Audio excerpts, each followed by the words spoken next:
ఇలా చదవకుండా ఉంటే బావిలోని కప్పలా ఉండిపోవాల్సిందే. చిన్నప్పటినుంచే గోపాల్ తన తండ్రి నుంచి ఇదే వింటూ వచ్చాడు. ఎందుకంటే గోపాల్కి చదువు మీద అసలు శ్రద్ధే ఉండేది కాదు. అందుకే తను మిగతా పిల్లల కంటే చదువు విషయంలో చాలా వెనకుండేవాడు.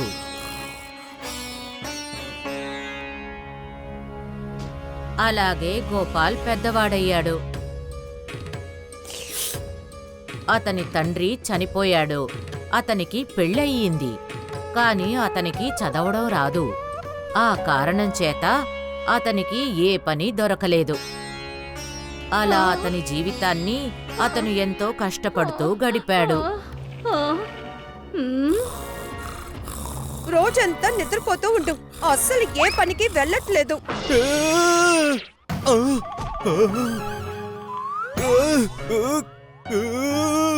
అరే ఏం జరుగుతుంది ఇక్కడ? ఏదో ఒక ఉద్యోగానికి వెళ్ళి కాస్తైనా నువ్వు డబ్బులు సంపాదించొచ్చుగా. ఇంటికి కావాల్సిన ఉప్పు పప్పులైనా కొనొచ్చుగా. పని చెయ్యాలా? కానీ ఏం పని? రాజా విద్యాధర్ గారికి కవితలంటే చాలా ఇష్టమని నేను విన్నాను. ఆయనకి ఎవరు కవితలైనా నచ్చేసాయంటే వాళ్ళకి బహుమతులు ఇస్తారంట. నువ్వు కూడా బాగా ఆలోచించి రాసి రాజుగారికి కవితలు చెప్పేసి రావచ్చుగా. ఒకవేళ నీ కవితలు ఆయనకి నచ్చడానికి అవకాశం ఉంది. కవిత? అది కూడా నేనా? తనతో మాట్లాడడం కంటే కవిత రాయడమే చాలా మంచిది. అలా అయితే సరే సరే, నేను ప్రయత్నిస్తాను. మరుసటి రోజు ఉదయం గోపాల్ స్నానం చేసి కవిత రాయడానికి ఓ చెట్టు కింద కూర్చున్నాడు. కాని అతను అసలు చదువుకోలేదు. అందువల్ల అతని మెదడికి కవితేంటి ఒక మాట కూడా తట్టలేదు. అప్పుడే అతని దృష్టి కొలంలో ఉన్న ఒక పంది మీద పడింది. ఆ పంది తన వీపుని ఒక చెట్టుకేసి రుద్దుతూ ఉంది. అది చూసి గోపాల్ చెప్పడం మొదలుపెట్టాడు. ఇంతలా నువ్వు గోక్కుంటూ ఉన్నావంటే నీ ప్రాణాలకి ప్రమాదం రావచ్చు. ఆహాహా, ఎంతటి చక్కటి కవిత! ఇంతలా గోక్కుంటూ ఉన్నావంటే ప్రాణాలకే ప్రమాదం రావచ్చు. ఈ కవిత మహారాజు గారికి ఖచ్చితంగా నచ్చుతుంది. ఆ తర్వాత ఈ మాటల్ని కవిత అనుకుని ఒక ఆకు మీద రాశాడు. నేనిప్పుడు ఈ కవితను తీసుకెళ్లి మహారాజు గారికి చదివి వినిపిస్తాను.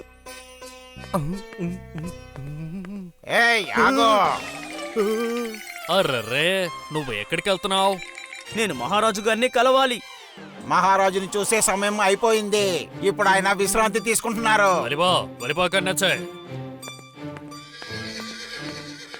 ఏం చేయాలి? ఇప్పుడేం చేయాలి? ఈ కవిత చెప్పకుండా నేను ఇంటికి తిరిగి వెళితే నా భార్య నన్ను బాగా తిడుతుంది. ఇప్పుడు నేను ఏదో ఒకటి చెయ్యాలి. నేను మహారాజు గారికి చెప్పడానికి ఒక ముఖ్యమైన వార్త తీసుకొచ్చాను. ఎలాగైనా ఈ వార్తను ఆయనకి చేరేలా చూడండి. కాపలాదారుడు గోపాల్ మాటలు విని నిద్రపోతున్న రాజుగారి పక్కన ఆకుని పెట్టి వెళ్ళాడు. ఉదయం రాజుగారు లేచారు. అప్పుడు జుత్తు కత్తిరించే వ్యక్తి వచ్చాడు.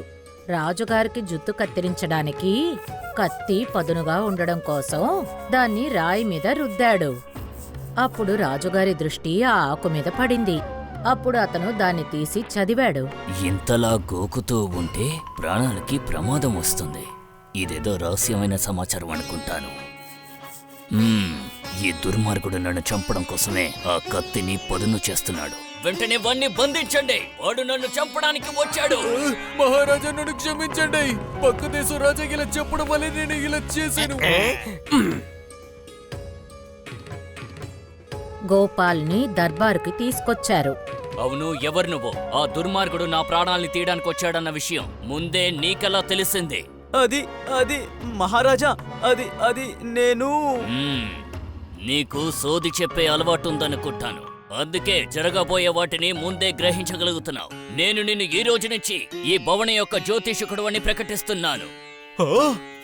గోపాల్ దేని గురించి ఆలోచించకుండా రాజు చెప్పిన దానికి ఒప్పుకున్నాడు. కాని అబద్ధం అనేది ఇవాళ కాకపోయినా రేపైనా తన రంగుని బయట పెడుతుంది. కొన్ని రోజుల తర్వాత మహారాణి కేత్కీకి ఎంతో నచ్చిన విలువైన నెక్లెస్ ని ఎవరో దొంగిలించారు.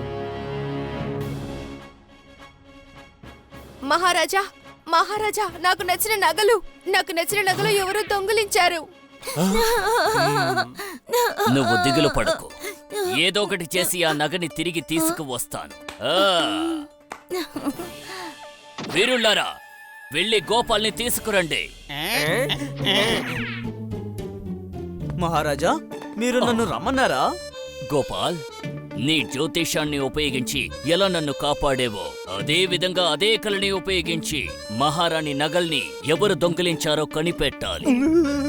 అరే, నా భార్య మాటలు విని నేను బాగా ఇరుక్కుపోయానే. ఏంటి ఆలోచిస్తున్నావు? అది మహారాజా, నా జ్యోతిష కళలు నేను ఒంటరిగా ఉన్నప్పుడే పనిచేస్తుంటాయి. నేను ఒంటరిగా వెళ్లి నా జ్యోతిష కళతో ఆ దొంగ ఎవరో కనిపెట్టొస్తాను. గోపాల్ తన వలలో తనే చిక్కుకున్నాడు. ఎందుకంటే అతనికి జ్యోతిష్యం అస్సలు తెలీదు. అతను ఒంటరిగా తన భార్యని తిట్టడం మొదలుపెట్టాడు. ఎందుకంటే ఇదంతా తన వల్లే కదా జరిగింది. నీ వల్ల మీ భర్త ఈ రోజు సమస్యల్లో ఇరుక్కుపోయాడు. ఈ రోజు మహారాజు గారి నుండి నన్ను ఎవరూ కాపాడలేరు. మహారాణి దాసి గోపాల్ చెప్పింది విని భయపడిపోయింది. ఎందుకంటే తనే కదా తన భర్తతో కలిసి మహారాణి నెక్లెస్ ను దొంగిలించింది.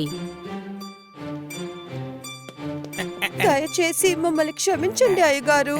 అత్యాశతో ఆ నెక్లెస్ ను మేమే దొంగలించాం. ఆ నెక్లెస్ ఉన్న చోట మేము చెప్పేస్తాం. దయచేసి మహారాజు గారి దగ్గర ఏమీ చెప్పకండి. ఆ తర్వాత ఆయన మాకు ఉరిశిక్ష వేసేస్తారు. సరే సరే, ఈసారి నేను క్షమించి వదిలేస్తున్నాను. వెళ్ళండి, వెళ్ళి ఆ నగలన్నిటినీ కోట వెనకాల ఉన్న చెట్టు కింద బాగాన పెట్టేయండి. అమ్మయ్యా, తప్పించుకున్నాను రా స్వామి. మహారాజా వర్ధిల్లాలి. మహారాజా, నేను ఆ నగల్ని కనిపెట్టాను. అవి మన అంతఃపురం వెనకనున్న చెట్టు కింద బాగాన ఉన్నాయి. నేను కాపలాదారుల్ని పంపించాను. మహారాజా, గోపాల్ చెప్పేది నిజమే. ఇదిగో మహారాణి నగలో. అద్భుతం గోపాల్, అద్భుతం. నువ్వొక అద్భుతమైన జ్యోతిషకుడివని నిరూపించావు. అదృష్టవశాత్తు గోపాల్ మళ్లీ తప్పించుకున్నాడు. కానీ ఇప్పుడు అతనికి కష్టాలు ఇంకా పెరగసాగాయి.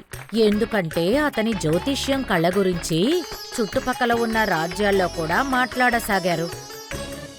మహారాజా, నన్ను మహారాజు హేమబిందు గారు పంపించారు. మేం విన్నాము, మీ జ్యోతిష్కుడు గోపాల్ చాలా పెద్ద జ్ఞాని అంట కదా. మా మహారాజు గారు దాన్ని నిరూపించాలనుకుంటున్నారు. అందుకే ఆయన నన్ను పంపించారు. మీరు విన్నది నిజమే. ఏం తెలుసుకోవాలనుకుంటున్నారో చెప్పండి. అలా గోపాల్ జ్యోతిష్యంతో ఈ పెట్టి లోపల ఏముందో అని తన్ని చెప్పితే నేను తన కళ నిజమని ఒప్పుకుంటాను. తప్పకుండా గోపాల్. గోపాల్ మళ్ళీ ఒకసారి ఇరుక్కున్నాడు.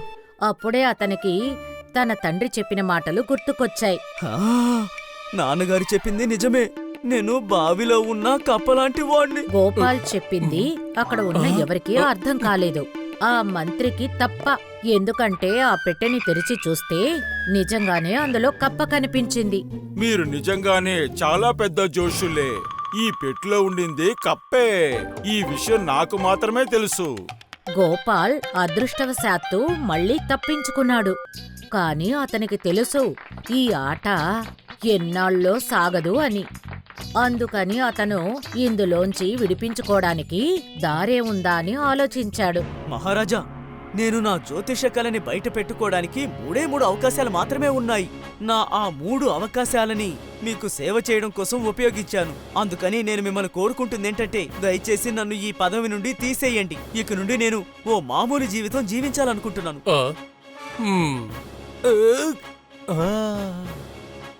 అతను చెప్పింది రాజు స్వీకరించాడు.